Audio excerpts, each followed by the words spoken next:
des planètes recouvertes d'océans sans le moindre continent.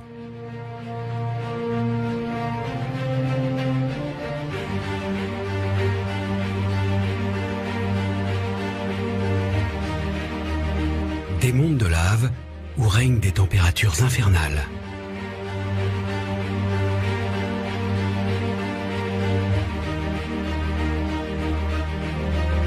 Des horizons où les soleils se couchent deux par deux. Nous sommes en train de découvrir que l'univers recèle des mondes extraordinaires. Les exoplanètes.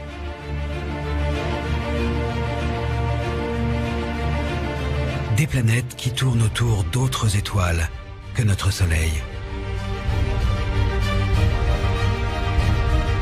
Depuis la découverte de la première exoplanète en 1995, plus de 2000 nouveaux mondes ont été détectés.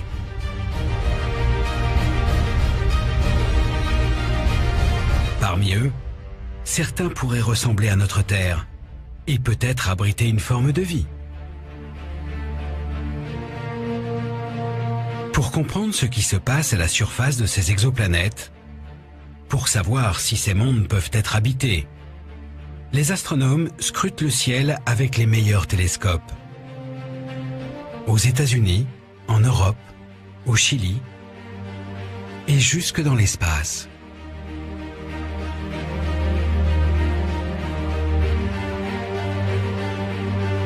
La découverte de ces nouveaux mondes est une aventure scientifique extraordinaire qui a débuté il y a plus de 20 ans. Une quête qui semblait impossible et qui aujourd'hui bouleverse notre perception de l'univers. Cette aventure, c'est celle de chercheurs obstinés qui sont partis à la recherche de ces nouveaux mondes.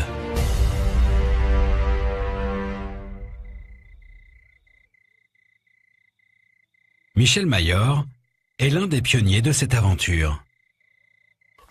C'est cet astronome suisse qui, en 1995, a découvert la première exoplanète en observant les étoiles.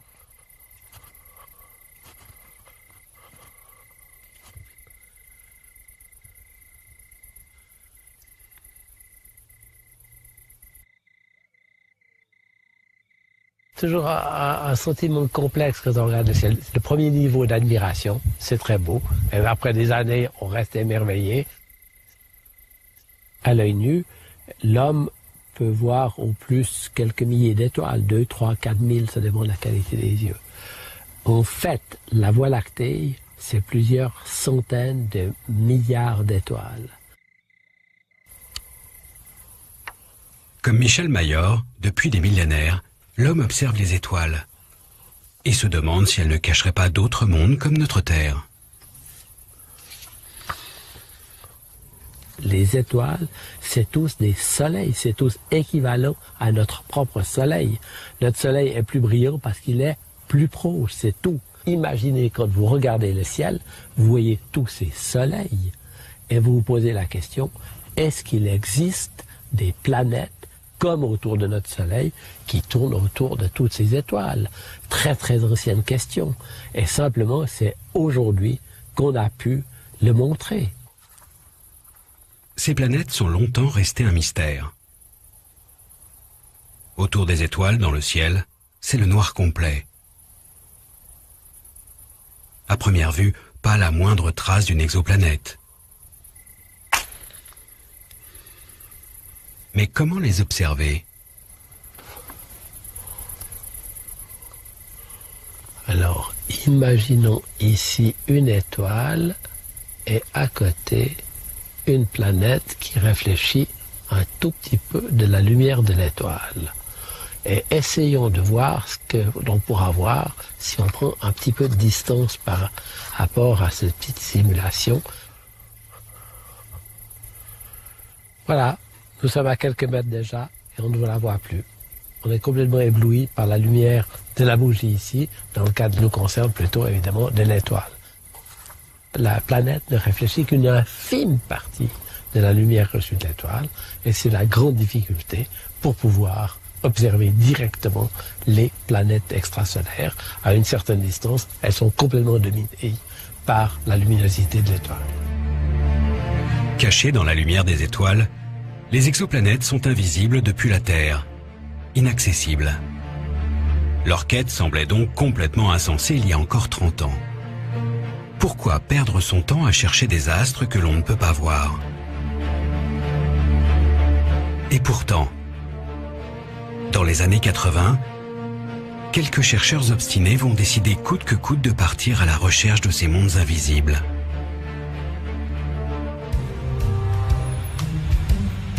Geoffrey Marcy est l'un de ces chercheurs d'exoplanètes. Cet astrophysicien américain est obsédé par la recherche de la vie extraterrestre. Dans les années 80, il rêve de trouver des exoplanètes pour y découvrir une autre forme de vie. Notre planète est un endroit extraordinaire où la vie déborde de partout, quel que soit l'endroit où vous regardez. Il y a des végétaux, des animaux et bien sûr, surtout, de la vie intelligente. Alors forcément, on se pose la question, est-ce qu'il est possible qu'il y ait de la vie ailleurs, sur des mondes autour des étoiles que l'on voit la nuit? Mais à l'époque, personne n'a jamais observé d'exoplanète. Cette quête semble impossible? Comment trouver des planètes que l'on ne peut pas voir? Geoffrey Marcy a une astuce pour détecter ces mondes invisibles. La question est évidemment, comment découvrir des planètes autour d'étoiles alors que ces planètes ne brillent pas elles-mêmes? Eh bien, on a un truc. Ça consiste à regarder une étoile et si une planète orbite autour d'elle, la planète entraîne l'étoile par gravitation. Donc, l'étoile bouge. Comme Geoffrey Marcy ne peut pas voir d'exoplanètes, il veut les détecter indirectement. L'astuce consiste à observer une étoile pour trouver un indice de la présence d'une planète. Une étoile seule ne bouge pas. En revanche, si une planète lui tourne autour, alors l'étoile se met elle aussi à tourner, à vibrer, à cause de la force gravitationnelle exercée par son compagnon invisible. Si on détecte une étoile qui danse dans le ciel, alors on prouve qu'une planète l'accompagne.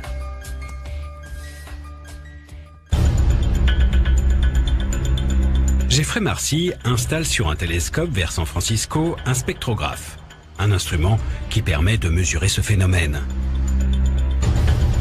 Dans les années 90, il passe ses nuits à scruter le mouvement des étoiles à la recherche d'une exoplanète. Mais à l'époque, ses collègues ne le prennent pas au sérieux. Quand je disais aux gens que j'étais en train de développer une technique pour trouver des planètes qui tournent autour d'autres étoiles, les gens étaient vraiment gênés. Ils regardaient leurs chaussures et disaient « Oh, tiens, il fait beau aujourd'hui, hein, n'est-ce pas ?» Ils étaient embarrassés pour moi, parce qu'ils pensaient que ma carrière était finie.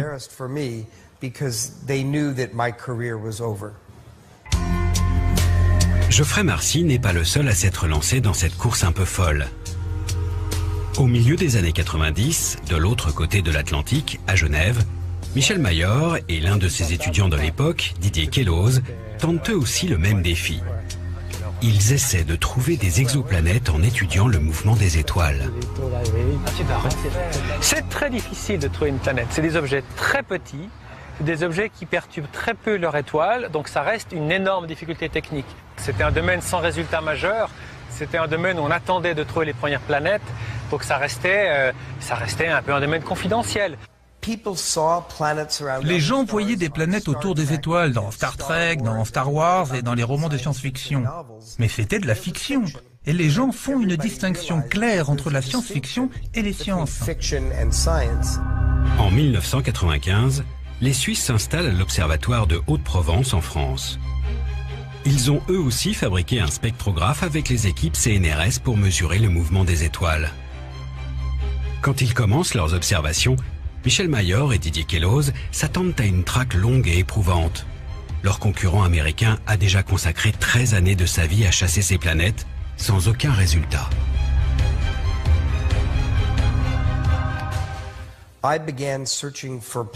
J'ai commencé à chercher des exoplanètes en 1983. J'ai travaillé tous les jours, les week-ends. J'ai travaillé le soir jusqu'à minuit, toutes les nuits, à essayer de développer la technique, l'optique, les logiciels. Mais je n'ai eu aucun résultat. Les Suisses, de leur côté, ont aussi passé plusieurs années à développer leur spectrographe. Mais quelques semaines après avoir débuté les observations, Didier Queloz a du mal à croire les données de leur instrument. Surprise, une de ces étoiles, dans la constellation de Pégase, 51 Pégase, montre une variabilité. C'était complètement inattendu et c'était presque, je dirais, suspect. Donc la première réaction est de penser qu'il y a une erreur quelque part. Une étoile semble danser dans le ciel, ce qui veut dire qu'un objet lui tourne autour. Cela paraît tellement incroyable que les Suisses gardent le secret de leur découverte avant de refaire leurs mesures 6 mois plus tard. Et c'est à ce moment-là qu'avec Didier, on se permet quelques folies de trinquer avec du champagne et avec quelques gâteaux. La clairette de Die. La clairette de Die, exactement. Parce qu'à ce moment-là, on se dit, oui, on n'y échappe pas, c'est une planète. L'étoile qu'ils observent se situe dans la constellation de Pégase, à plus de 50 années-lumière de notre système solaire. Autour de cette étoile, 51 Pégasi B, la planète qu'ils découvrent, ne serait pas comparable à la Terre. Ce serait une boule de gaz géante, très proche de son Soleil, et dont les années ne dureraient que 4 jours. C'est facile à s'imaginer. Vous imaginez Jupiter, un peu plus petit, parce que la masse est à peu près la moitié. Simplement, elle est tellement près de l'étoile, 8 fois le diamètre de l'étoile, que la température à la surface est absolument gigantesque. On est bien d'accord, il n'est pas question qu'il y ait de la vie sur une telle planète, comme une planète géante gazeuse, et en plus à des températures terrifiantes.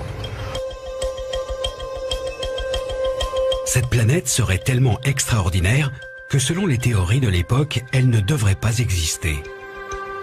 Elle est beaucoup trop proche de son étoile. Dans notre système solaire, les planètes sont bien ordonnées. À proximité du Soleil, les petites planètes rocheuses. Mercure, Vénus, la Terre et Mars.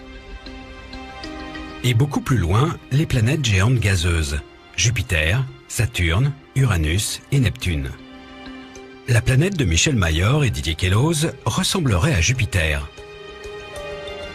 Mais le problème, c'est qu'elle bouscule cet ordre bien établi. Elle se trouve juste à côté de son étoile.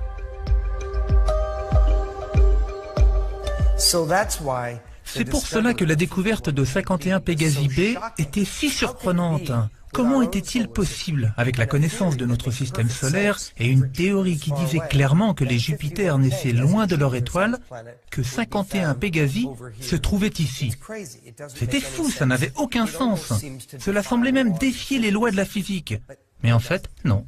Une des conséquences majeures de cette découverte, c'est de montrer qu'il faut tenir compte d'un ingrédient physique majeur, qui est le fait que les planètes naissent loin et après peuvent migrer et se rapprocher des étoiles. Voilà, c'est en ça que 51 Pégase secouait nos connaissances relatives à la formation des planètes.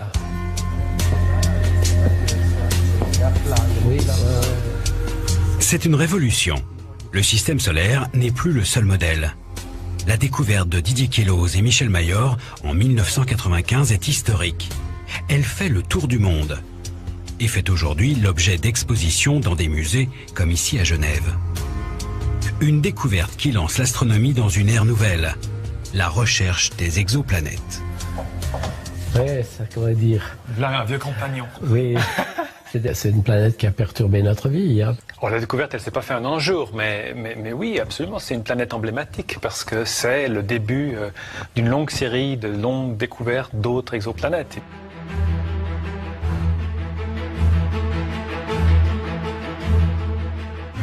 Après la découverte de 51 Pégasi B, dans la fin des années 90, Michel Mayor, Didier Queloz et Geoffrey Marcy détectent d'autres planètes. Mais la quête est un peu monotone. À chaque fois, il s'agit de géantes gazeuses. Les chercheurs d'exoplanètes aimeraient trouver d'autres types de mondes, qui par exemple ressemblerait à notre Terre.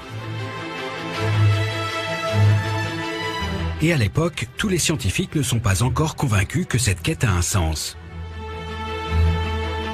Les exoplanètes détectées restent invisibles.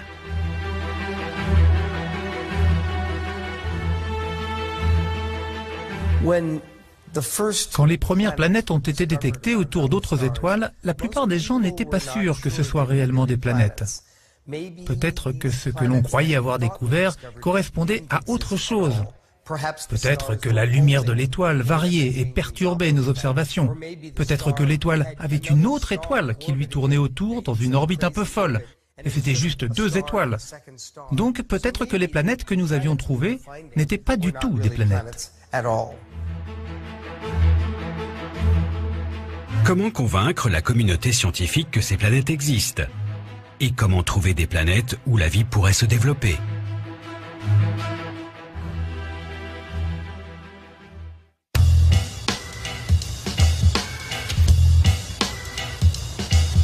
En 1999, un jeune étudiant canadien de 25 ans, David Charbonneau, s'intéresse à une technique d'observation qui va révolutionner la recherche d'exoplanètes. Voilà un soleil, et le soleil a une planète. Un transit, c'est vraiment très simple. À chaque fois que la planète passe devant son étoile, cela cache un peu la lumière. Et donc, pendant ce petit laps de temps, on voit l'étoile qui devient un peu moins brillante.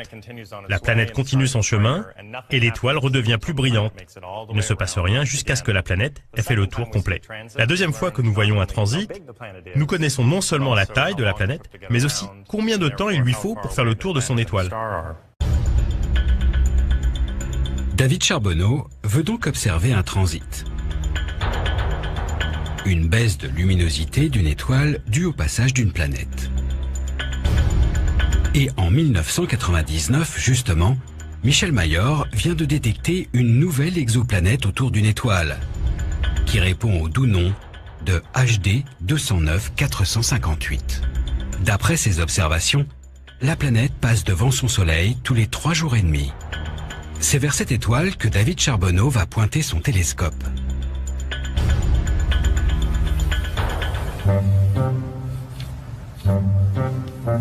Il s'installe dans le Colorado. Et avec un petit télescope amateur, il étudie les infimes variations de lumière de l'étoile pendant une dizaine de jours.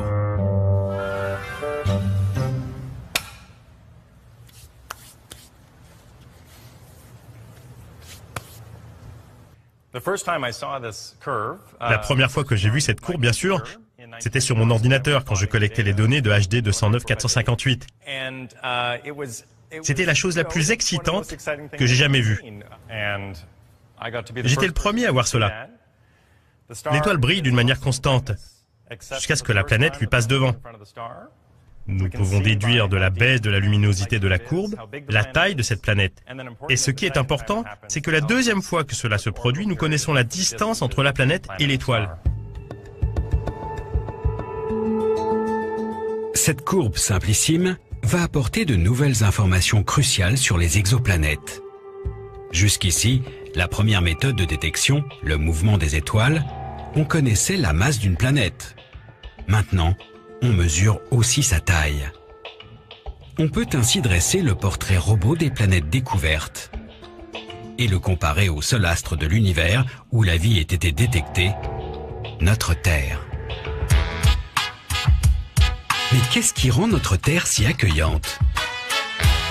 Quels sont les éléments de confort indispensables sur une planète pour que la vie se développe?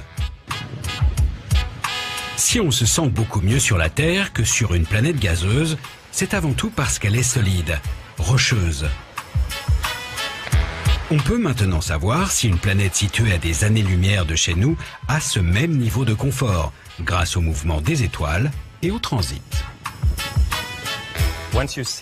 Quand vous voyez une planète passer devant son étoile, alors vous pouvez déterminer la masse précise de cette planète. Mais vous pouvez aussi en déduire sa taille. Et si vous connaissez la taille d'une sphère et la masse de cette sphère, alors vous pouvez calculer sa densité. Et automatiquement, ce que l'on cherche à trouver, ce sont des planètes qui ont la même taille que la Terre, qui sont très très denses et faites de roches. Bien sûr, si vous cherchez de la vie dans l'univers, ce sont ces planètes qu'il faut chercher. Et c'est grâce au transit que l'on peut dire, peut-être, que nous avons une planète comme la Terre. Mais il faut plus qu'une planète rocheuse pour que la vie se développe. Il faut aussi des températures clémentes pour conserver un élément précieux, de l'eau à l'état liquide.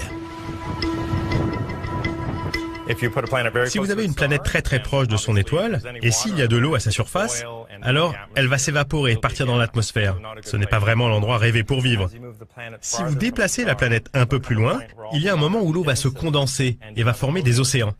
C'est le début de la zone habitable. Mais si vous continuez à éloigner la planète de son étoile, il y a un moment où l'eau se transforme en glace. Et ce n'est pas non plus un endroit idéal pour la vie.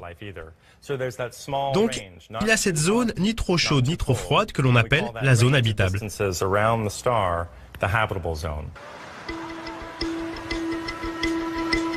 De la terre, de l'eau liquide. Mais il manque encore un élément indispensable à la vie, ce qui nous protège des rayons du soleil et nous permet de respirer, une atmosphère. Nous avons découvert avec beaucoup d'enthousiasme que si une planète passe devant son étoile, alors on peut utiliser la lumière de l'étoile comme un projecteur à travers l'atmosphère de la planète. Et on peut analyser cette lumière. Maintenant, ce qui est intéressant, c'est que quand la lumière passe à travers l'atmosphère de la planète, une partie est absorbée par les molécules qui sont dans l'atmosphère et vous pouvez savoir s'il y a des molécules d'eau, du dioxyde de carbone, du méthane. L'atmosphère et la vie à la surface sont intimement liées. En étudiant l'atmosphère, on peut en apprendre un peu plus sur la vie qui pourrait être à la surface.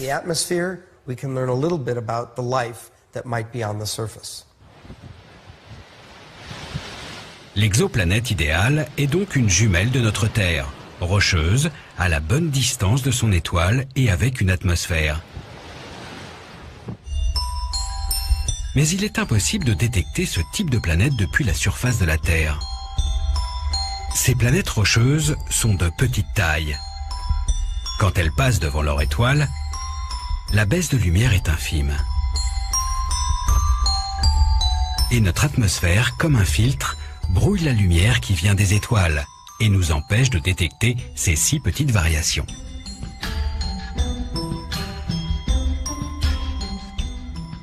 Jupiter, qui passe devant une étoile, cache à peu près 1% de la lumière. Mais la Terre, qui passe devant une étoile, cache moins de 1/10 millième de la lumière, donc c'est un signal vraiment tout petit. Vous avez besoin d'être au-dessus de l'atmosphère si vous voulez le voir.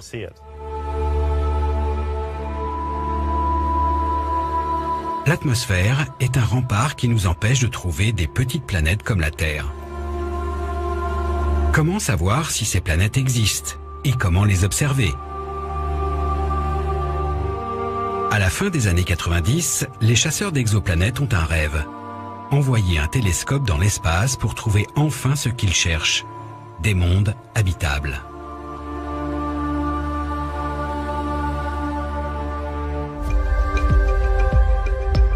À la NASA, un astronome, Bill Berucki, se bat depuis des dizaines d'années pour lancer un télescope spatial à la recherche des exoplanètes.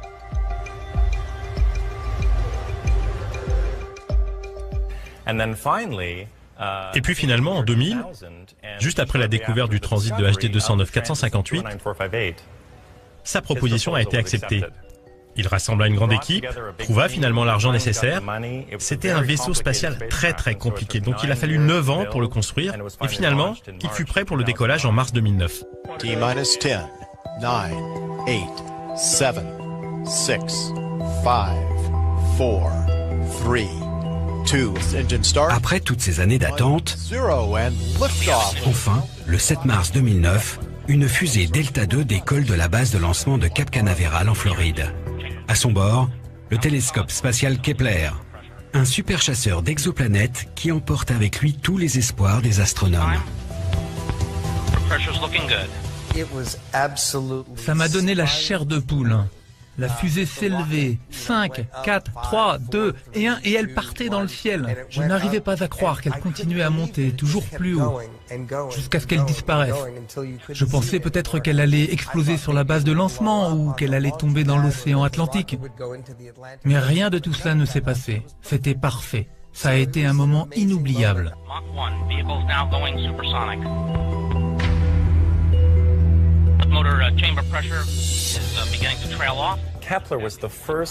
Avec Kepler, c'était la première fois dans l'histoire de l'humanité que les humains construisaient un instrument qui allait permettre de trouver une planète comme la Terre. Et donc pendant le décollage, quand je regardais Kepler s'élever dans la nuit noire et puis rejoindre son point d'orbite, je savais que ça allait être une grande première et que nous allions enfin pouvoir faire ces observations.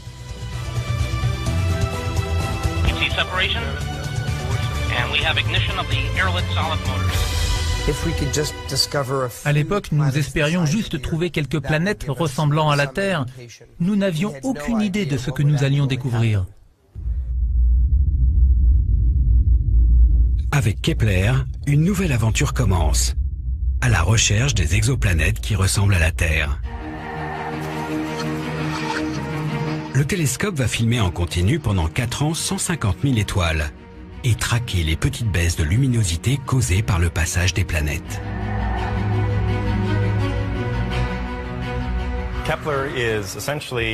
Kepler, c'est essentiellement un télescope de 1 mètre de diamètre, donc c'est un très grand télescope qui a observé une partie du ciel sans interruption pendant 4 ans. La lumière a été enregistrée sur une très grande caméra, un peu comme celle que vous avez dans votre téléphone. Mais c'était un capteur énorme, gros comme cela. Cette caméra avait un très grand nombre de pixels qui enregistraient chacun la lumière d'une étoile différente. En fait, c'était une caméra si précise que Kepler ne pouvait pas renvoyer toutes les données. Nous devions choisir à l'avance quelles étoiles nous voulions observer. Kepler nous a ainsi renvoyé les données de 150 000 étoiles, alors qu'il en avait observé plus de 5 millions. Les données à analyser sont gigantesques. David Charbonneau et Geoffrey Marcy font partie de l'équipe de la NASA qui traite les résultats de Kepler. Et au bout de quelques mois, ils découvrent avec impatience les premières planètes. Lorsque nous avons découvert la première récolte de données de Kepler, nous étions comme des enfants, ouvrant un trésor. Déjà, le satellite fonctionnait, et on pouvait voir des petites planètes, avec des orbites assez courtes. Évidemment, au bout de quelques mois d'observation, on ne pouvait pas voir les planètes très loin de leur étoile. Mais pour moi, la première découverte vraiment renversante, c'était une étoile avec plusieurs planètes autour. Les astronomes s'émerveillent de planètes qui, comme dans notre système solaire, dansent autour de la même étoile. Mais Kepler a encore mieux à révéler. Nous étions en train d'étudier une étoile découverte par Kepler qui s'appelait Kepler 10. Une étoile dont la luminosité baissait à cause d'une planète, une très petite planète. Et on se demandait si cette planète était de gaz ou rocheuse.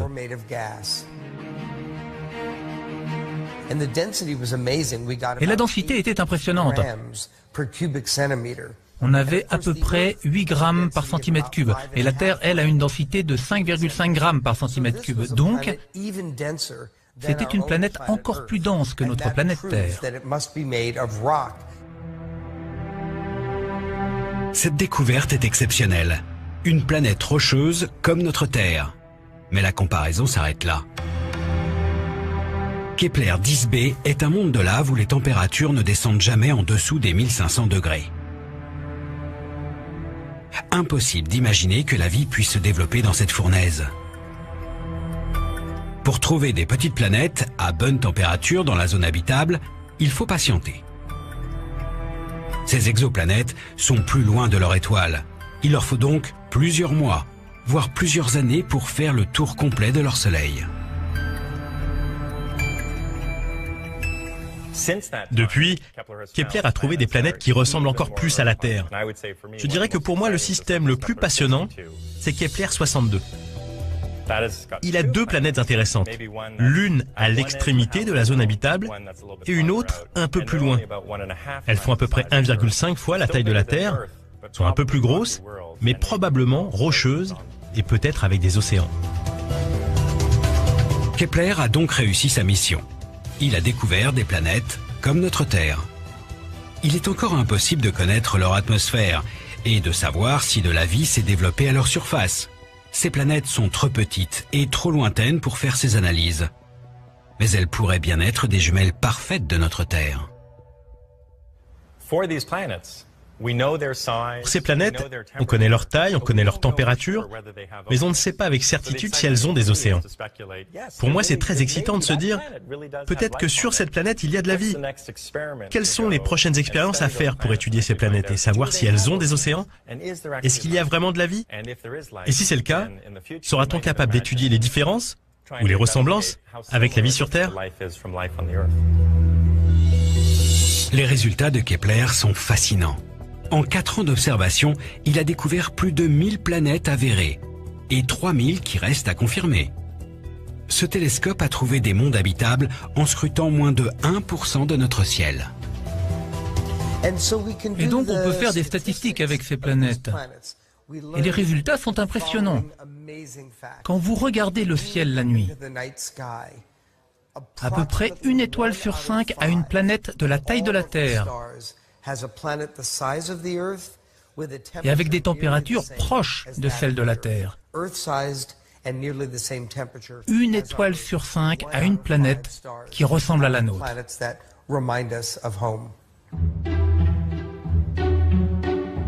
Kepler a bouleversé notre perception de l'univers. Il y a donc probablement des exoplanètes par milliards dans notre galaxie.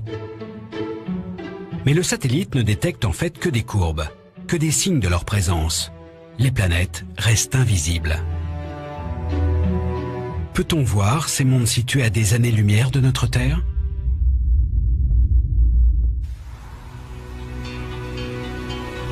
C'est la prouesse qu'a accomplie cette astrophysicienne Anne-Marie Lagrange.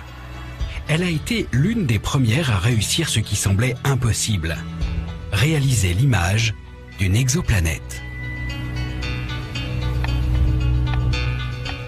La plupart des méthodes qui ont fonctionné jusqu'à maintenant consistaient à trouver des indices de présence de planètes autour d'étoiles. Moi, mon objectif, c'est de voir ces planètes, de recueillir leur lumière et d'analyser cette lumière. Anne-Marie Lagrange a consacré sa vie à l'observation d'une étoile, Beta Pictoris, située à 63 années-lumière de notre Soleil. Et en 2008, elle a réalisé ce cliché. À première vue, rien de palpitant. Mais cette image est exceptionnelle. Au-dessus de l'étoile apparaît un petit point lumineux de quelques pixels. Une exoplanète.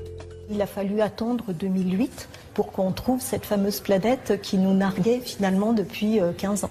Ces quelques petits pixels, il n'y en a pas beaucoup, qui sont brillants, en fait ils sont très très importants parce qu'ils prouvent qu'on peut détecter des planètes en imagerie directe. Évidemment, ces images ne sont pas encore spectaculaires. Mais c'est un exploit de discerner les exoplanètes de la lumière de leur étoile. Comment Anne-Marie Lagrange réussit-elle à voir ces mondes jusqu'ici invisibles? Pour le comprendre, il faut se rendre à l'autre bout de notre planète, au nord du Chili. Au milieu du désert d'Atacama, l'endroit semble complètement dépourvu de vie. Dissimulée dans ce paysage lunaire, une base souterraine. C'est ici que vivent une centaine d'astronomes. S'ils viennent du monde entier dans ce désert, c'est pour utiliser les plus puissants instruments d'astronomie de la planète. Au-dessus de la base, sur le mont Paranal, à 2635 mètres d'altitude, se dressent 4 géants d'acier. 4 télescopes de l'Observatoire européen austral qui scrutent le ciel de l'hémisphère sud. C'est ici que travaille Julien Girard, un des collègues d'Anne-Marie Lagrange. On est là sur la plateforme de Paranal. C'est un des sites les plus privilégiés au monde pour l'observation astronomique. À vol d'oiseau, l'océan Pacifique est à 12 km seulement. Et Il y a ce qu'on appelle une couche d'inversion. Les nuages sont confinés à la même altitude, vraiment au-dessus de la mer. Et donc c'est pour ça qu'on a choisi ce site pour observer. On est presque toujours au-dessus de cette mer de nuages, avec un ciel parfaitement clair.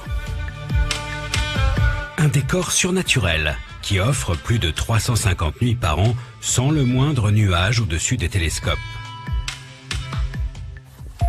Des conditions idéales pour observer le ciel et chercher des exoplanètes.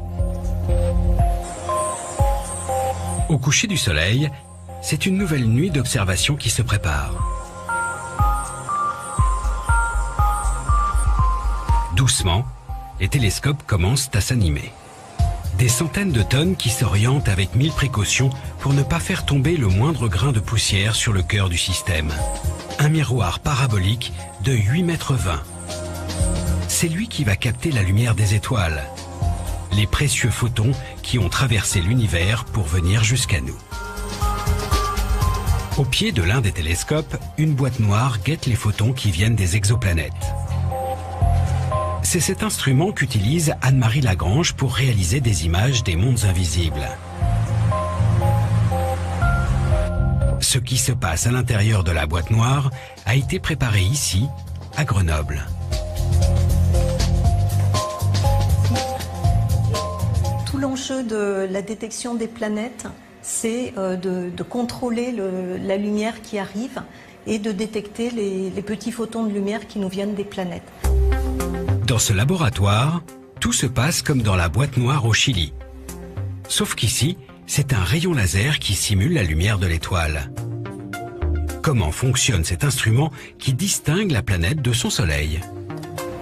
Alexis va tourner un bouton qui lui permettra de cacher cette étoile avec un masque focal. La première étape consiste à enlever la lumière de l'étoile, à l'éteindre avec un masque. On a beaucoup de lumière qui nous arrive des étoiles, on a très peu de lumière par rapport qui nous arrive des planètes. Il faut enlever l'essentiel de la lumière des étoiles pour pouvoir voir le petit signal qui nous vient des planètes. Voilà, à ce moment-là, on va augmenter. La lumière de l'étoile a disparu, mais c'est encore assez confus. Toujours pas de planète. Autour de l'étoile, pardon. La traversée de l'atmosphère, maintenant, quand on observe avec des télescopes sur la Terre, les rayons lumineux en provenance des étoiles sont déviés dans tous les sens en permanence. En quelques millisecondes, ils vont faire des trajets différents, ce qui fait que quand on observe après sur notre détecteur, on va obtenir non pas une figure très, très propre, très marquée, mais au contraire une grosse tache avec de la lumière étalée partout. Pour y voir plus clair, un miroir déformable corrige les perturbations de l'atmosphère et nous permet d'apercevoir enfin un petit point lumineux à droite de l'étoile. Une planète. C'est ainsi qu'à des milliers de kilomètres, au Chili, les télescopes captent les images des exoplanètes. Quand le ciel s'illumine, les télescopes s'orientent lentement vers les étoiles. Sur le mont Paranal, c'est le calme total. Aucune lumière, même la plus infime, ne doit perturber les observations. Le spectacle de la Voie lactée est féerique. Mais les astronomes, eux, sont enfermés dans la salle de contrôle.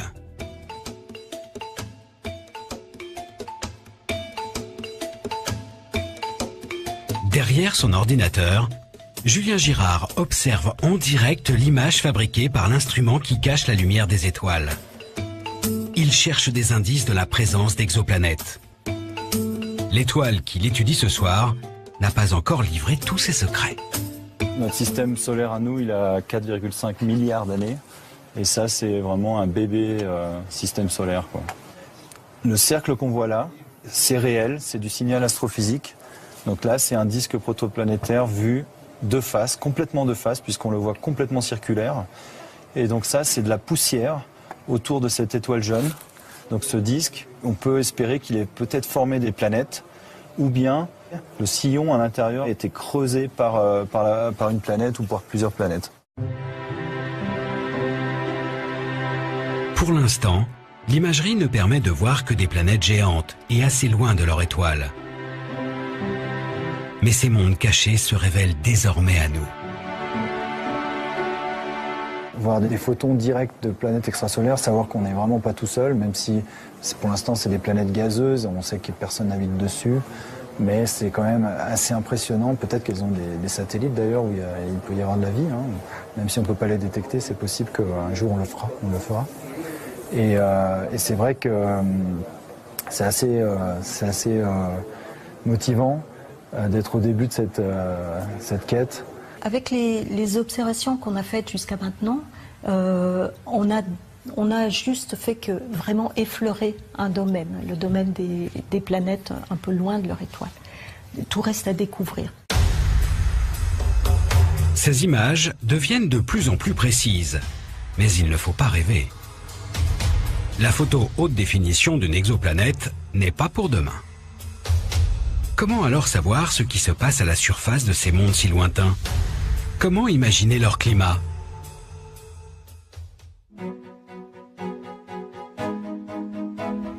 C'est la mission de Franck Celsis. À l'Observatoire de Bordeaux, cet astrophysicien récupère les données des télescopes et simule ce qui se passe à la surface des exoplanètes. Loin des instruments d'astronomie, sur ordinateur, il crée des cartes météo de ces nouveaux mondes. T'as pu avancer là? Ouais, je viens d'avoir les derniers résultats là, de la simulation. Aujourd'hui, avec son collègue Jérémy Lecomte, il s'intéresse à une planète rocheuse, dans la zone habitable. Mais sur cet astre, la météo est bien différente de celle de notre Terre. Cette planète Kepler 186f, on pense, on n'a pas pu l'observer, mais on en est convaincu, qu'elle présente toujours la même face à son étoile. De la même façon que la Lune présente toujours la même face à la Terre. Et ça a des conséquences climatiques assez dramatiques, puisqu'il y a tout un hémisphère de la planète qui ne voit jamais la lumière du Soleil. Alors justement, là on voit par exemple sur ce côté-là, on voit plutôt l'humidité. Donc humidité qui est très forte du côté jour, puisque c'est comme dans les tropiques, en fait, le soleil évapore beaucoup d'eau. Et grâce à des ondes atmosphériques, et les vents transportent cette humidité du côté nuit, où on va avoir en fait de la précipitation sous forme de pluie, sous forme de neige. Les mondes que Franck étudie sont si surprenants qu'ils dépassent parfois les fantasmes les plus fous des récits de science-fiction. Les écrivains, les auteurs de science-fiction, ils ne se sont pas mis les mêmes contraintes que se mettent les scientifiques, et ils sont allés franchement dans cette exploration, que ce soit au cinéma, dans les livres, et ils ont parfois imaginé et décrit des configurations qu'on trouve effectivement. Dans la bibliothèque de Franck se cachent des mondes de science-fiction aujourd'hui bien réels.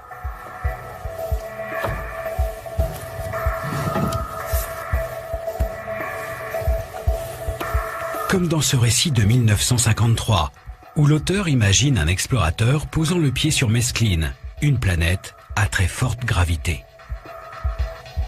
Lackland avait une masse d'environ 80 kg.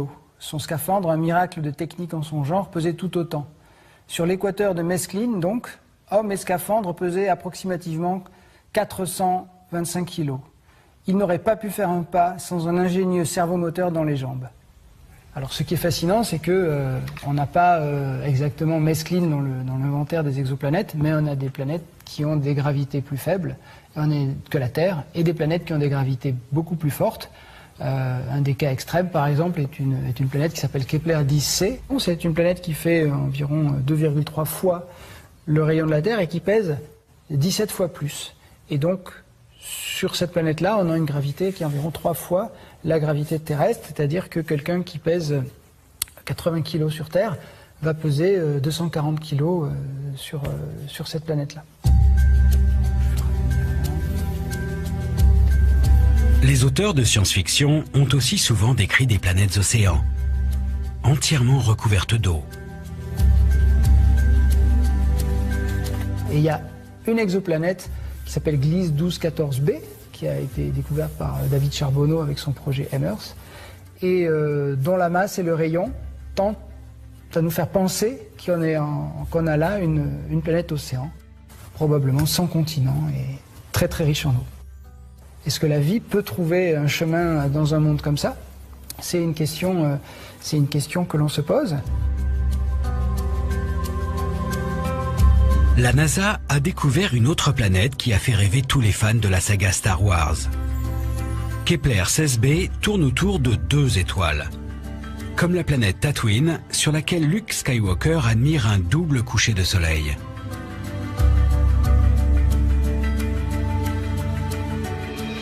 Pour moi, ça me fait complètement rêver. Et puis pour moi, la boucle est un peu bouclée, puisque bon, moi, j'ai vu Star Wars en 78 quand c'est sorti en France. J'avais 6 ans et je me suis pris ça en pleine tronche, comme on dit. Hein. J'ai vu séquence d'ouverture, on voit cette planète-là. Donc moi, j'ai grandi là-dedans, j'étais immergé là-dedans, et de voir que le travail que je fais aujourd'hui vient recouper ces mondes imaginaires, que la réalité vraiment rattrape la fiction, et qu'on n'est qu'en plus qu'au début de cette exploration-là. Oui, pour moi, c'est génial, c'est fantastique. La science-fiction dépasse encore la réalité sur un point. Aucune vie extraterrestre n'a encore été détectée dans l'univers. Et même si on trouvait une exoplanète jumelle de notre Terre, rocheuse, avec de l'eau et une atmosphère accueillante, est-ce suffisant pour qu'il y ait de la vie à sa surface? Est-ce que la vie est un phénomène banal, qui peut se développer partout dans l'univers? Ou est-ce un événement exceptionnel qui ne s'est produit qu'une fois sur notre Terre? Pour répondre à cette question, il faudrait d'abord comprendre comment la vie est apparue sur notre planète. Un mystère qu'essaye d'élucider cet astrobiologiste. Louis Lesergent d'Andecourt, dans son laboratoire d'Orsay en banlieue parisienne. Il cherche à reproduire les événements qui, sur notre planète, ont permis de fabriquer du vivant à partir de l'inerte. La Terre s'est formée il y a 4,5 milliards d'années à peu près, et la vie est apparue sur Terre aux alentours de 3,8 milliards d'années. Moi, ce qui m'intéresse réellement, c'est en laboratoire, regarder quelles sont les conditions chimiques, alors réellement chimiques, qui ont prévalu à l'apparition de la vie, bien entendu, à ce qu'on pourrait dire l'émergence de la vie. Les éléments de base de la vie sont présents partout dans l'univers. Mais pour savoir si la vie peut apparaître ailleurs, sur des exoplanètes, il faut d'abord comprendre comment les pièces du puzzle se sont assemblées sur notre Terre pour créer du vivant. Tous les éléments que vous avez ici proviennent effectivement des étoiles. Donc le lien entre le cosmos et le fait qu'il y ait de l'inerte et du vivant, il est assez évident. Le problème, c'est que moi, ces pièces de puzzle, je ne sais absolument pas comment les relier l'une à l'autre, et surtout si c'est moi qui le fais, eh bien, en quelque sorte, je vais tricher.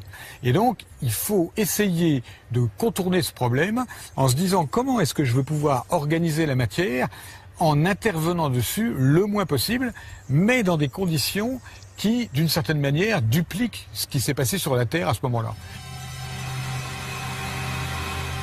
Dans son laboratoire, au milieu de tous ces tuyaux, Louis d'Andecourt essaye de reproduire la naissance de la vie.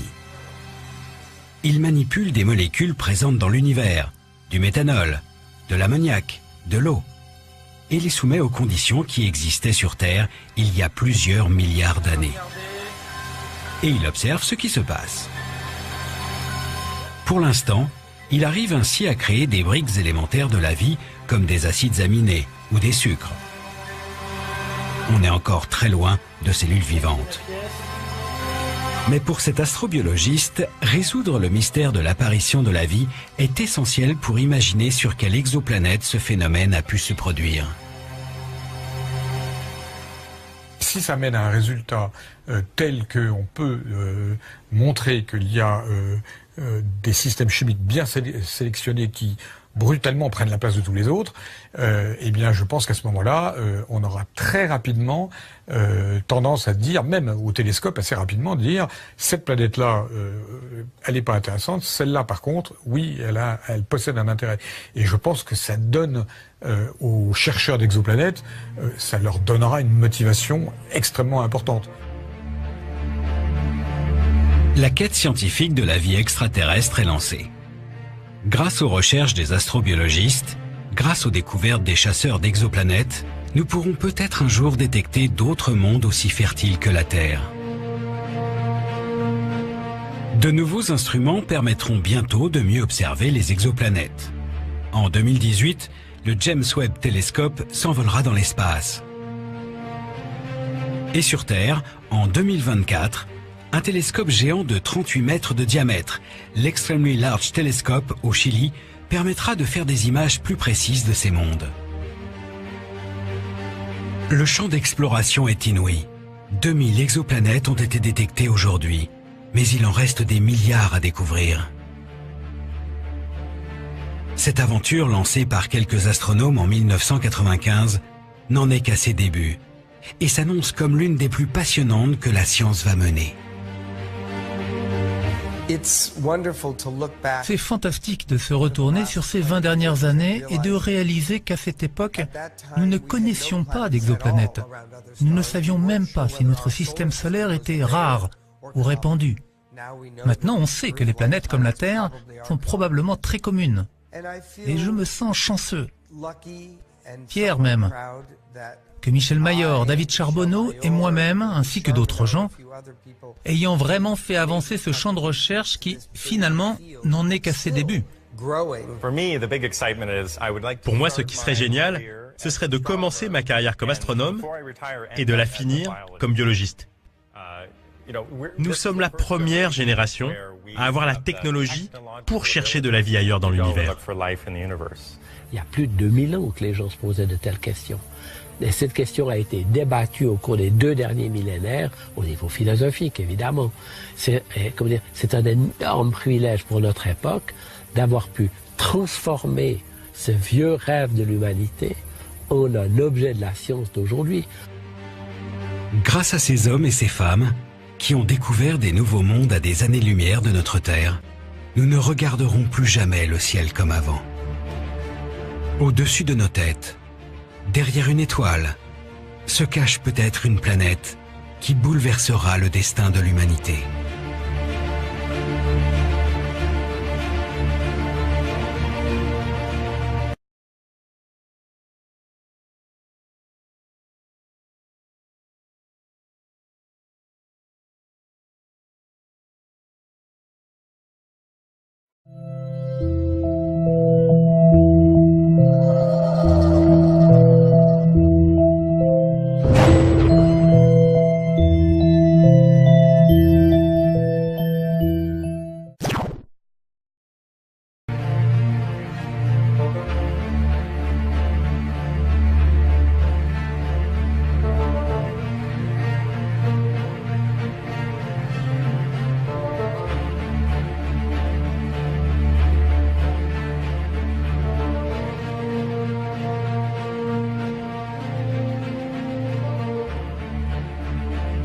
Des planètes recouvertes d'océans sans le moindre continent.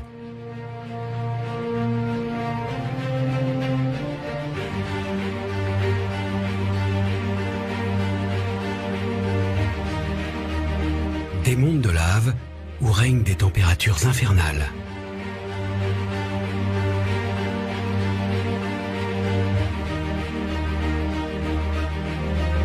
Des horizons où les soleils se couchent 2 par 2. Nous sommes en train de découvrir que l'univers recèle des mondes extraordinaires. Les exoplanètes.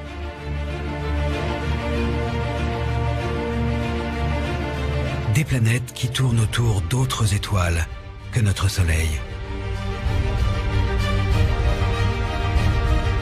Depuis la découverte de la première exoplanète en 1995, plus de 2000 nouveaux mondes ont été détectés.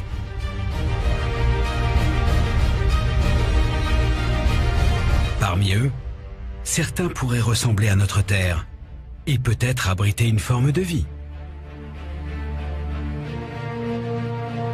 Pour comprendre ce qui se passe à la surface de ces exoplanètes, pour savoir si ces mondes peuvent être habités, les astronomes scrutent le ciel avec les meilleurs télescopes. Aux États-Unis, en Europe, au Chili et jusque dans l'espace.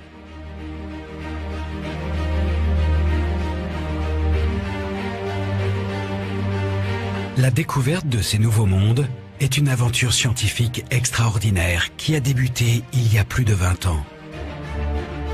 Une quête qui semblait impossible et qui aujourd'hui bouleverse notre perception de l'univers.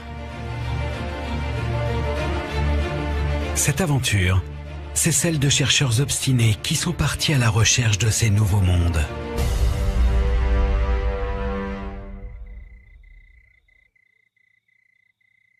Michel Mayor est l'un des pionniers de cette aventure. C'est cet astronome suisse qui, en 1995, a découvert la première exoplanète en observant les étoiles.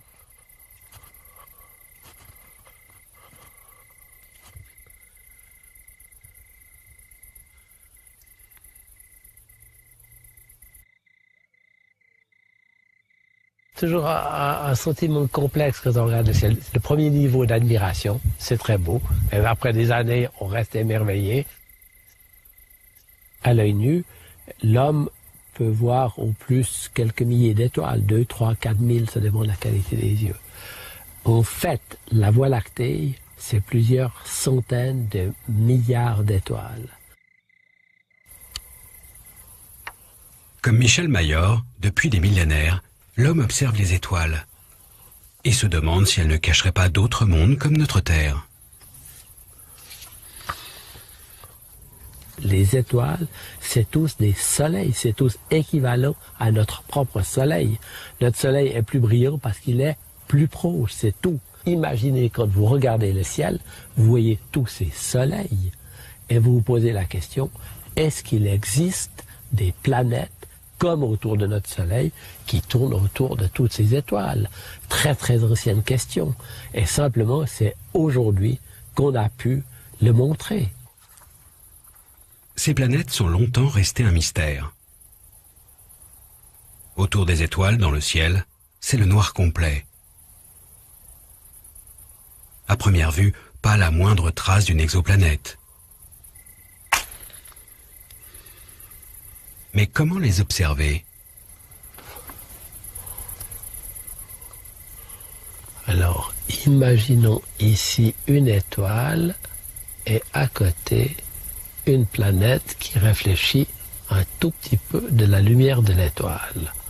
Et essayons de voir ce que l'on pourra voir si on prend un petit peu de distance par rapport à cette petite simulation.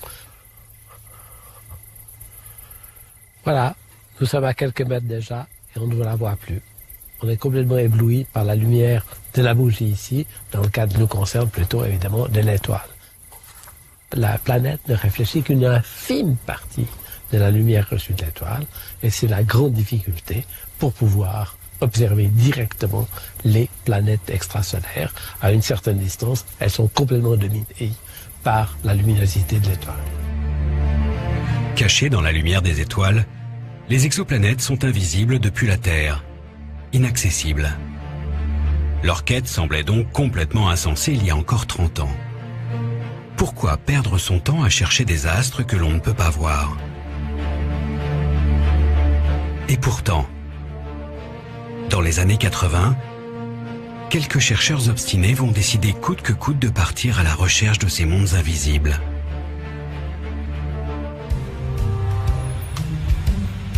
Geoffrey Marcy est l'un de ces chercheurs d'exoplanètes. Cet astrophysicien américain est obsédé par la recherche de la vie extraterrestre. Dans les années 80, il rêve de trouver des exoplanètes pour y découvrir une autre forme de vie. Notre planète est un endroit extraordinaire où la vie déborde de partout, quel que soit l'endroit où vous regardez. Il y a des végétaux, des animaux et bien sûr, surtout, de la vie intelligente. Alors forcément, on se pose la question, est-ce qu'il est possible qu'il y ait de la vie ailleurs, sur des mondes autour des étoiles que l'on voit la nuit? Mais à l'époque, personne n'a jamais observé d'exoplanète. Cette quête semble impossible? Comment trouver des planètes que l'on ne peut pas voir? Geoffrey Marcy a une astuce pour détecter ces mondes invisibles. La question est évidemment comment découvrir des planètes autour d'étoiles alors que ces planètes ne brillent pas elles-mêmes. Eh bien, on a un truc. Ça consiste à regarder une étoile, et si une planète orbite autour d'elle, la planète entraîne l'étoile par gravitation. Donc, l'étoile bouge. Comme Geoffrey Marcy ne peut pas voir d'exoplanètes, il veut les détecter indirectement. L'astuce consiste à observer une étoile pour trouver un indice de la présence d'une planète. Une étoile seule ne bouge pas. En revanche, si une planète lui tourne autour, alors l'étoile se met elle aussi à tourner, à vibrer, à cause de la force gravitationnelle exercée par son compagnon invisible. Si on détecte une étoile qui danse dans le ciel, alors on prouve qu'une planète l'accompagne.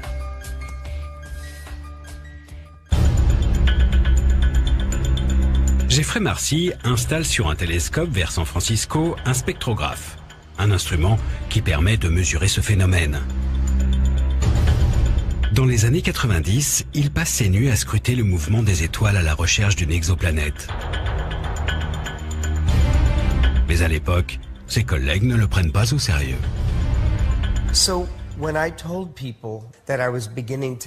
Quand je disais aux gens que j'étais en train de développer une technique pour trouver des planètes qui tournent autour d'autres étoiles, les gens étaient vraiment gênés.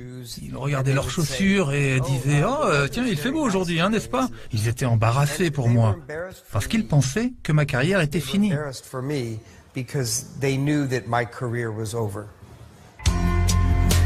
Geoffrey Marcy n'est pas le seul à s'être lancé dans cette course un peu folle. Au milieu des années 90, de l'autre côté de l'Atlantique, à Genève, Michel Mayor et l'un de ses étudiants de l'époque, Didier Queloz, tentent eux aussi le même défi. Ils essaient de trouver des exoplanètes en étudiant le mouvement des étoiles.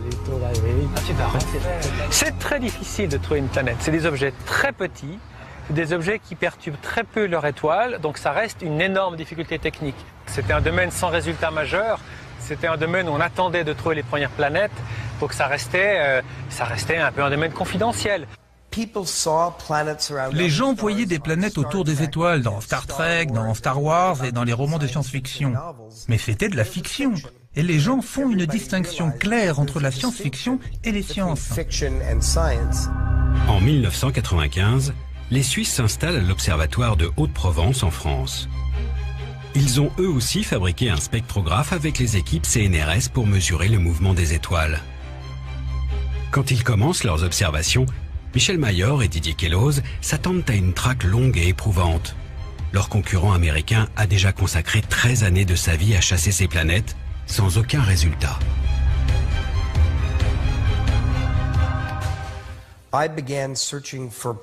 J'ai commencé à chercher des exoplanètes en 1983. J'ai travaillé tous les jours, les week-ends. J'ai travaillé le soir jusqu'à minuit, toutes les nuits, à essayer de développer la technique, l'optique, les logiciels. Mais je n'ai eu aucun résultat. Les Suisses, de leur côté, ont aussi passé plusieurs années à développer leur spectrographe.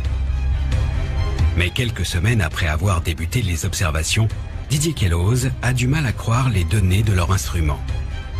Surprise, une de ces étoiles, dans la constellation de Pégase, 51 Pégase, montre une variabilité. C'était complètement inattendu et c'était presque, je dirais, suspect. Donc la première réaction est de penser qu'il y a une erreur quelque part. Une étoile semble danser dans le ciel, ce qui veut dire qu'un objet lui tourne autour. Cela paraît tellement incroyable que les Suisses gardent le secret de leur découverte avant de refaire leurs mesures 6 mois plus tard.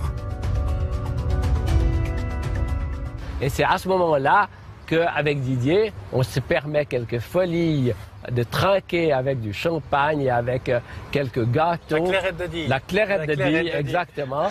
Parce qu'à ce moment-là, on se dit, oui, on n'y échappe pas, c'est une planète. L'étoile qu'ils observent se situe dans la constellation de Pégase, à plus de 50 années-lumière de notre système solaire. Autour de cette étoile, 51 Pégasi B, la planète qu'ils découvrent, ne serait pas comparable à la Terre. Ce serait une boule de gaz géante, très proche de son Soleil, et dont les années ne dureraient que 4 jours. C'est facile à s'imaginer. Vous imaginez Jupiter, un peu plus petit, parce que la masse est à peu près la moitié. Simplement, elle est tellement près de l'étoile, 8 fois le diamètre de l'étoile, que la température à la surface est absolument gigantesque. On est bien d'accord, il n'est pas question qu'il y ait de la vie sur une telle planète, comme une planète géante gazeuse, et en plus à des températures terrifiantes. Cette planète serait tellement extraordinaire que selon les théories de l'époque, elle ne devrait pas exister. Elle est beaucoup trop proche de son étoile. Dans notre système solaire, les planètes sont bien ordonnées. À proximité du Soleil, les petites planètes rocheuses. Mercure, Vénus, la Terre et Mars. Et beaucoup plus loin, les planètes géantes gazeuses. Jupiter, Saturne, Uranus et Neptune. La planète de Michel Mayor et Didier Queloz ressemblerait à Jupiter. Mais le problème, c'est qu'elle bouscule cet ordre bien établi. Elle se trouve juste à côté de son étoile. C'est pour cela que la découverte de 51 Pégasi b était si surprenante. Comment était-il possible, avec la connaissance de notre système solaire et une théorie qui disait clairement que les Jupiters naissaient loin de leur étoile, que 51 Pégasi se trouvaient ici? C'était fou, ça n'avait aucun sens. Cela semblait même défier les lois de la physique. Mais en fait, non. Une des conséquences majeures de cette découverte, c'est de montrer qu'il faut tenir compte d'un ingrédient physique majeur, qui est le fait que les planètes naissent loin et après peuvent migrer et se rapprocher des étoiles. Voilà, c'est en ça que 51 Pégase secouait nos connaissances relatives à la formation des planètes.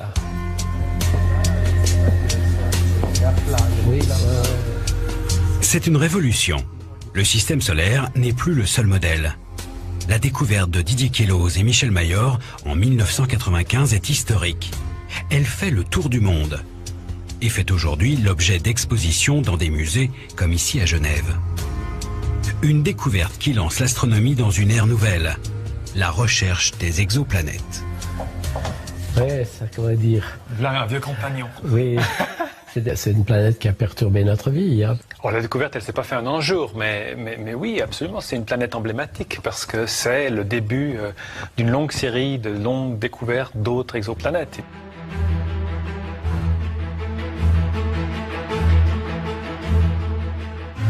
Après la découverte de 51 Pégasi b dans la fin des années 90, Michel Mayor, Didier Queloz et Geoffrey Marcy détectent d'autres planètes.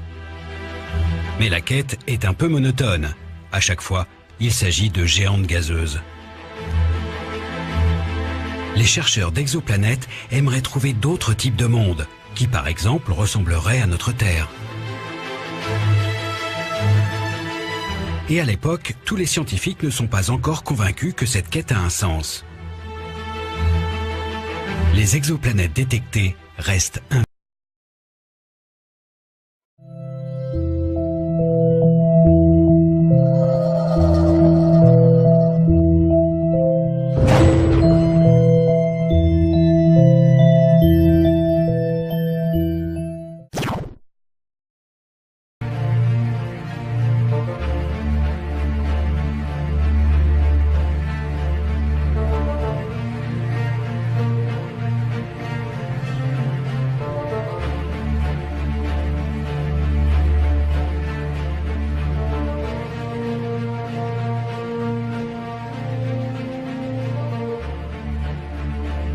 des planètes recouvertes d'océans sans le moindre continent.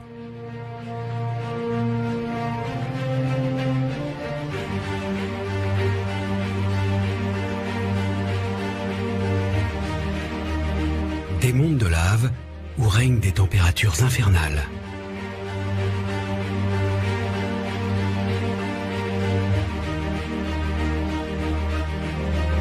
Des horizons où les soleils se couchent deux par deux.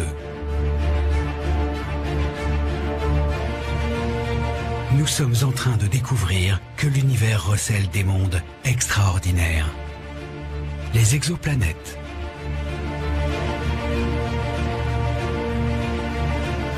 Des planètes qui tournent autour d'autres étoiles que notre Soleil. Depuis la découverte de la première exoplanète en 1995, plus de 2000 nouveaux mondes ont été détectés.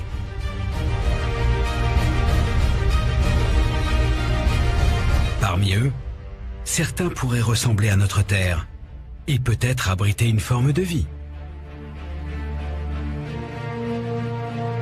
Pour comprendre ce qui se passe à la surface de ces exoplanètes, pour savoir si ces mondes peuvent être habités, les astronomes scrutent le ciel avec les meilleurs télescopes.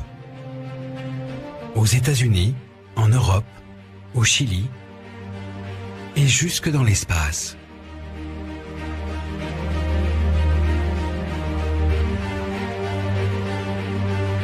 La découverte de ces nouveaux mondes est une aventure scientifique extraordinaire qui a débuté il y a plus de 20 ans. Une quête qui semblait impossible et qui aujourd'hui bouleverse notre perception de l'univers.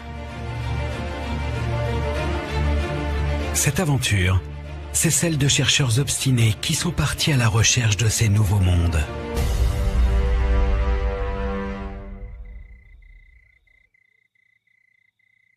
Michel Mayor est l'un des pionniers de cette aventure. C'est cet astronome suisse qui, en 1995, a découvert la première exoplanète en observant les étoiles.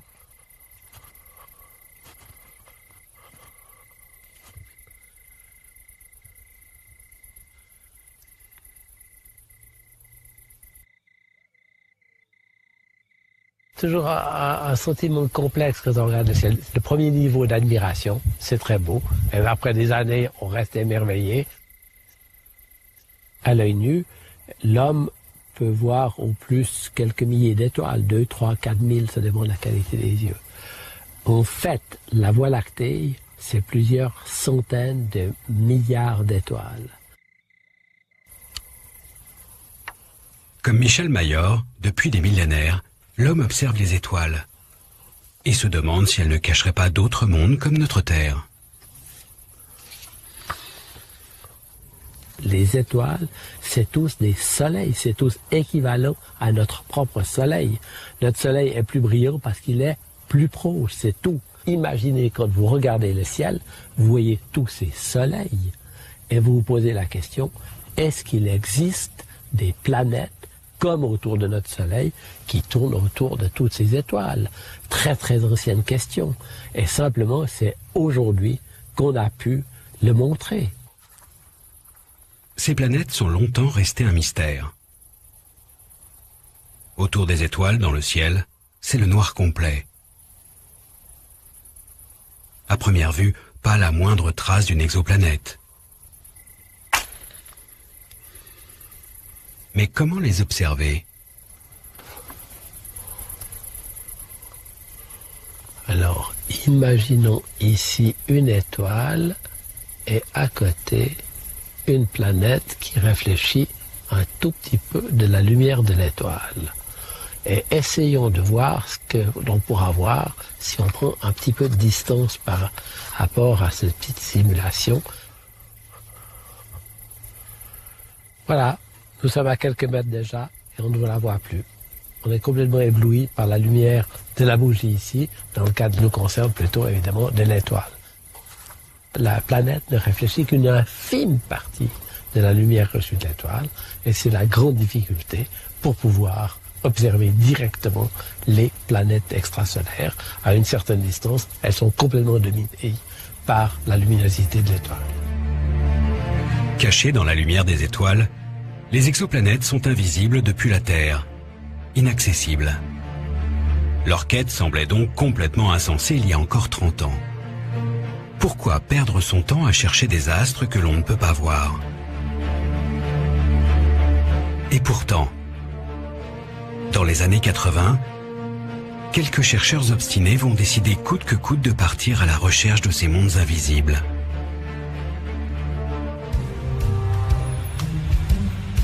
Geoffrey Marcy est l'un de ces chercheurs d'exoplanètes.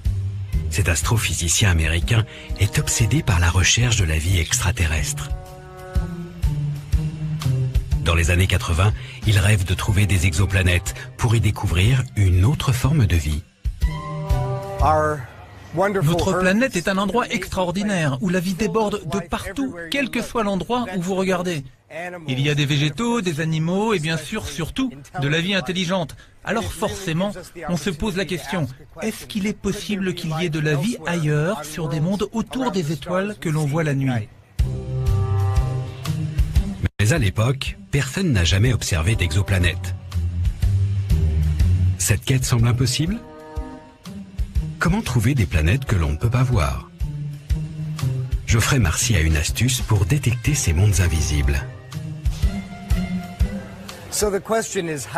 La question est évidemment, comment découvrir des planètes autour d'étoiles alors que ces planètes ne brillent pas elles-mêmes? Eh bien, on a un truc. Ça consiste à regarder une étoile et si une planète orbite autour d'elle, la planète entraîne l'étoile par gravitation. Donc, l'étoile bouge. Comme Geoffrey Marcy ne peut pas voir d'exoplanètes, il veut les détecter indirectement.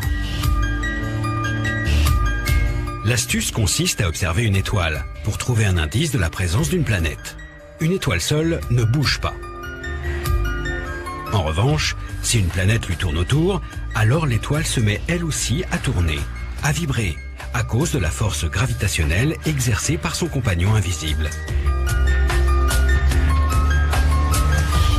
Si on détecte une étoile qui danse dans le ciel, alors on prouve qu'une planète l'accompagne.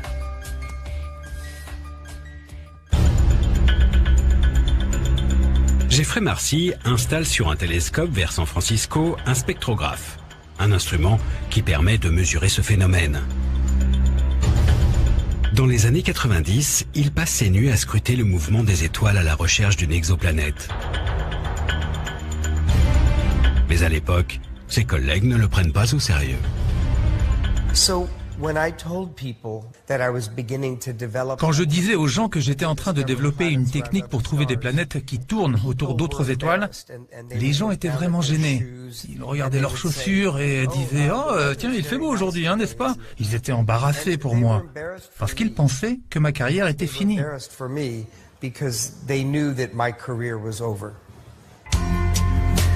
Geoffrey Marcy n'est pas le seul à s'être lancé dans cette course un peu folle. Au milieu des années 90, de l'autre côté de l'Atlantique, à Genève, Michel Mayor et l'un de ses étudiants de l'époque, Didier Queloz, tentent eux aussi le même défi. Ils essaient de trouver des exoplanètes en étudiant le mouvement des étoiles. C'est très difficile de trouver une planète. C'est des objets très petits, des objets qui perturbent très peu leur étoile, donc ça reste une énorme difficulté technique. C'était un domaine sans résultat majeur, c'était un domaine où on attendait de trouver les premières planètes, donc ça restait un peu un domaine confidentiel. Les gens voyaient des planètes autour des étoiles dans Star Trek, dans Star Wars et dans les romans de science-fiction. Mais c'était de la fiction. Et les gens font une distinction claire entre la science-fiction et les sciences. En 1995, les Suisses s'installent à l'Observatoire de Haute-Provence en France. Ils ont eux aussi fabriqué un spectrographe avec les équipes CNRS pour mesurer le mouvement des étoiles. Quand ils commencent leurs observations, Michel Mayor et Didier Queloz s'attendent à une traque longue et éprouvante. Leur concurrent américain a déjà consacré 13 années de sa vie à chasser ces planètes, sans aucun résultat.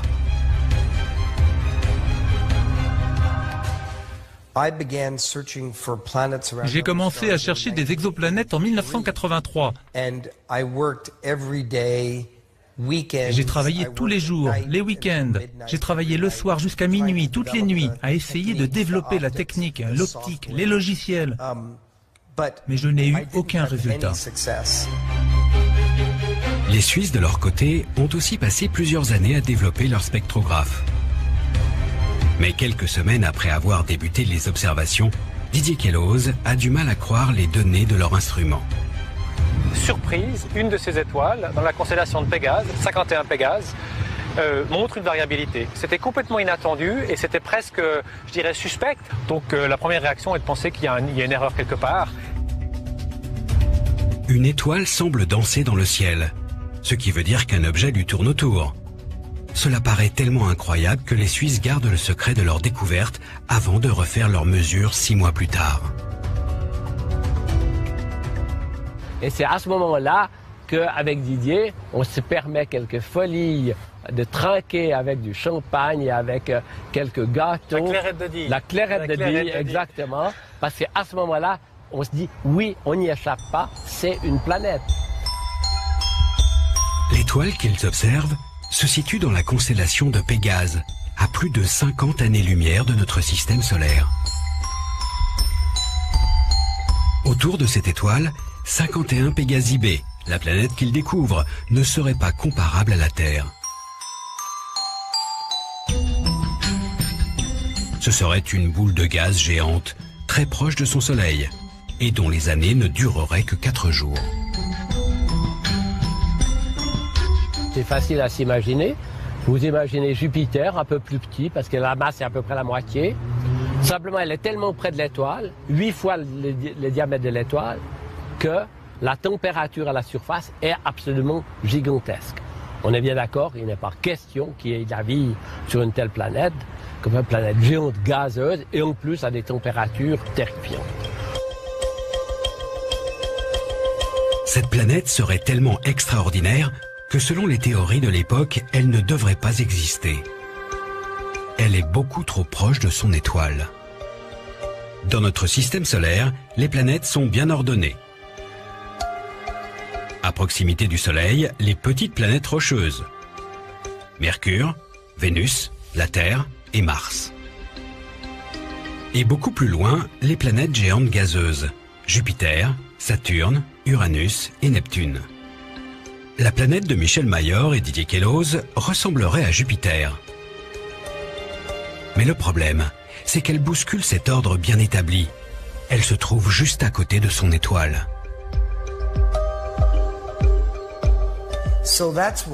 C'est pour cela que la découverte de 51 Pégasi B était si surprenante. Comment était-il possible, avec la connaissance de notre système solaire et une théorie qui disait clairement que les Jupiters naissaient loin de leur étoile, que 51 Pégasi se trouvaient ici? C'était fou, ça n'avait aucun sens. Cela semblait même défier les lois de la physique. Mais en fait, non. Une des conséquences majeures de cette découverte, c'est de montrer qu'il faut tenir compte d'un ingrédient physique majeur, qui est le fait que les planètes naissent loin et après peuvent migrer et se rapprocher des étoiles. Voilà, c'est en ça que 51 Pégase secouait nos connaissances relatives à la formation des planètes.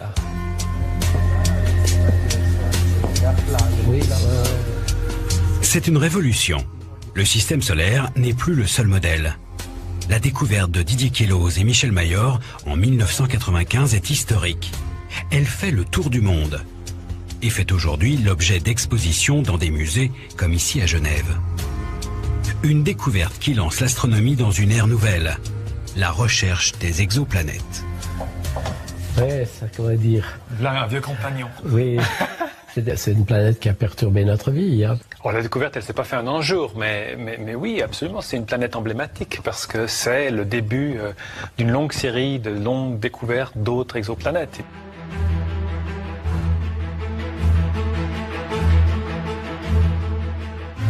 Après la découverte de 51 Pégasi B, dans la fin des années 90, Michel Mayor, Didier Queloz et Geoffrey Marcy détectent d'autres planètes. Mais la quête est un peu monotone. À chaque fois, il s'agit de géantes gazeuses. Les chercheurs d'exoplanètes aimeraient trouver d'autres types de mondes, qui par exemple ressembleraient à notre Terre. Et à l'époque, tous les scientifiques ne sont pas encore convaincus que cette quête a un sens. Les exoplanètes détectées restent invisibles.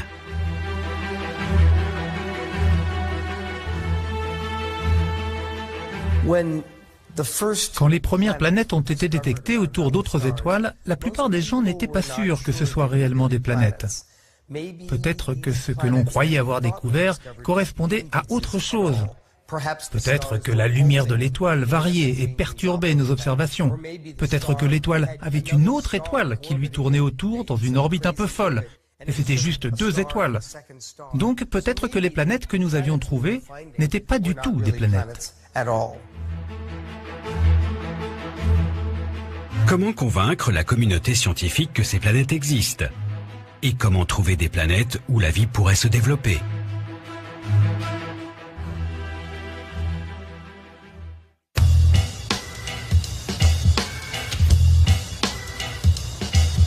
En 1999, un jeune étudiant canadien de 25 ans, David Charbonneau, s'intéresse à une technique d'observation qui va révolutionner la recherche d'exoplanètes.